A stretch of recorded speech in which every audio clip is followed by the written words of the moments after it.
Yo mga kamao, pound for pound, sports nga pala. Isang nakakabiglang balita, ang pagpanaw ng isang rising star ng MMA world na kapatid din ng isang MMA fighter ay pumanaw sa edad na 18 anyos lang. Ang pumanaw ay si Victoria Lee na binansagang The Prodigy ay sinundan ang yapak na nakakatandang kapatid na si Angela Lee, 26 years old, at kasalukuyang 6-time atomic weight world champion sa One Championship. Ang magkapatid na Lee ay tubong Singapore na nanirahan sa Amerika at Canada. Nabigla ang mundo ng Mixed Martial Arts One Championship na nakabase sa Singapore dahil sa pagkawala ng isa sa kanilang MMA fighter sa hindi matukoy na dahilan. Si Victoria Lee ay pumirma sa One Championship noong 2020. Nakapagtala ito sa kanyang MMA record ng 3-0 at ang MMA debut nito ay noong 2021 nung talunin si Sunisa Srian sa isang rear naked choke. Si Lee ay kinilala bilang single greatest pound for pound female prospects in the world.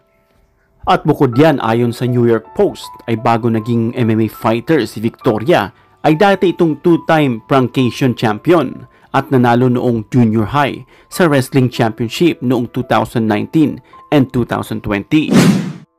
Maraming makakamiss kay Victoria dahil sa ginintuang puso at talino ng mixed martial artist. Pero ano nga ba talaga ang sanhi ng kamatayan na tila isang misteryo? At kung maghahanap ng pagbabasihan, ay sa pahayag ni Angela Lee na nakakatandang kapatid ni Victoria na pumanaw na ang kapatid nito noong December 26, 2022 sa hindi malamang kadahilanan at halos 2 linggo na nakalipas bago niya inihayag. Maraming nakabinibin na katanungan sa isip ng mga tao na kung anong misteryo ang naging sanhi ng kamatayan ni Victoria. Marami agad ang nagbigay ng kuro-kuro, opinyon o palapalagay na ang kinamatay daw ni Victoria ay sanhi ng bakuna o yung tinatawag nilang SADS o Sudden Adult Death Syndrome ayon sa hinala ng mga anti-vaccination activist.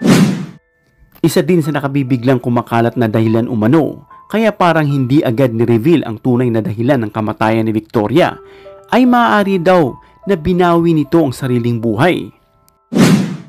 Bukod sa paghihinalang bakit na-delay ang pag-announce ni Angela sa kamatayan ng kanyang kapatid, ay dahil din sa isang post na binigyan ng motibo.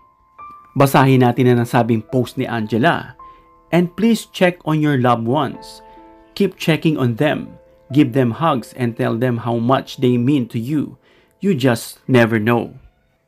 Sa tema ng post ay tila may mensahe itong pinararating na tila may pinagdadaan ng problema, pagsubok o depresyon si Victoria na maaring hindi kinaya at binawi ang sariling buhay. Well mga idol, wala pa naman final na announcement na ibinigay ang pamilya kung ano ba talaga ang sanhi ng kamatayan ni Victoria Lee. Kayo mga idol, ano sa tingin nyo ang naging sanhi ng kamatayan ni Victoria Lee?